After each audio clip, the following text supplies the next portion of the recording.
New York City area thrash pioneers I.N.C, or Indestructible Noise Command, have returned over 20 years after they disbanded at the height of the thrash scene. The band released 2 albums, Razorback in 1987 and The Visitor in 1988. They were all set to be a part of the second wave of thrash following in the steps of the Big Four, and they did manage to open up for Exodus, Megadeth, and King Diamond just months after getting out of high school. The band let arguments rip them apart as they were on the cusp of stardom. 2 of the members of the band, Tony and Dennis, became firefighters and had very close ties to the events of September 11th.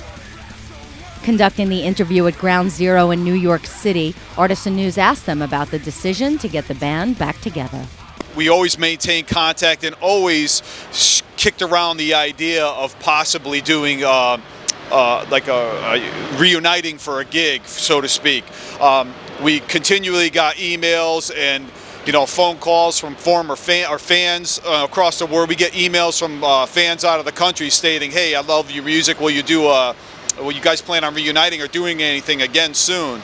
So we always kicked that idea around, but finally last year, I think there was just this one definitive moment where Dennis and Eric were talking, and it really ignited the fire in us again. We said, I think now's the time. The time is right. We're ready to do this. Let's go for it. And then the floodgates opened. They said that they feel they were robbed and missed out the first time around.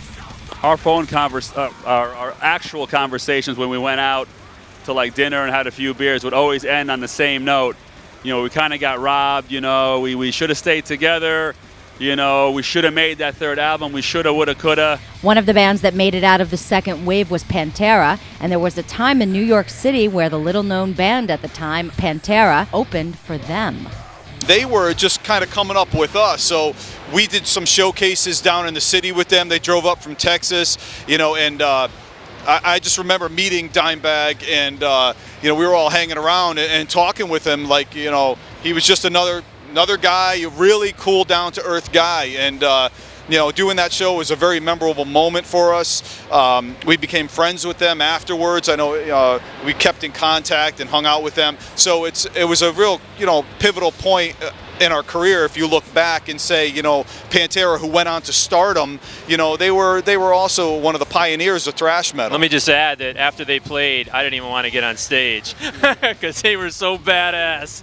Well, yeah, I had a guitar solo planned, like a 5-minute just guitar solo. And of course, Dimebag also had. He was Diamond Daryl back then, but he had a guitar solo planned too. He did his, and I was like, let's scratch that from the set list. This is like 2 songs to get off the stage. I.N.C, or Indestructible Noise Command, will release their first album in 23 years, and the album, titled Heaven Sent, Hellbound, is set for release July 26th.